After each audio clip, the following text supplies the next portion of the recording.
Hello, hello, hello. So, share ko lang itong sa bag of beans. So, naka-filter lang, hindi ko nagamit yung isang video na walang filter. So, malamang walang ads to. So, anyway, dito tayo sa may bag of beans, dito sa may Tagaytay. Ito yung nang nakaraan pa. So, ito yung loob. Pakaganda ng ambience dito. Pero pricey lang yung food.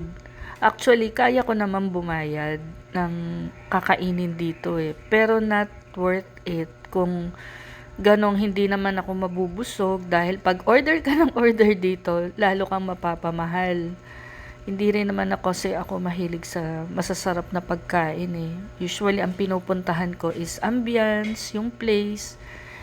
Yung food, titikim lang. Medyo mapili kasi ako sa food kasi hindi naman lahat kinakain ko. Mas gusto ko yung place, tingnan, like ito, napakaganda ng place. Gusto mo lang makita, pero food, medyo nag-iisip ako pagka nag-o-order ako. So, kadalasan dessert lang.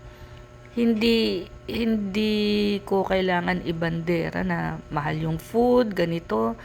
Ang gusto ko yung place, ang pinupuntahan ko yung ambience. Yung food, secondary na lang kung masarap. Pero syempre, dahil mapili ako, titingnan ko kung okay, kung maayos yung pagkakagawa, kung nutritious. Pero yung dahil kakainin ko, dahil hindi lahat ino-order ko. Dahil alam ko naman kung ano at paano niluluto eh. Usually, maraming mga alam mo na, yung mga process na pagkaluto. Pero tingnan nyo, napakaganda talaga, no, ng place. Hindi ko lang napasyalan yung bagong gawa nila kasi, yan, cheesecake lang in order ko dahil ito bestseller, tsaka yung shepherd's pie.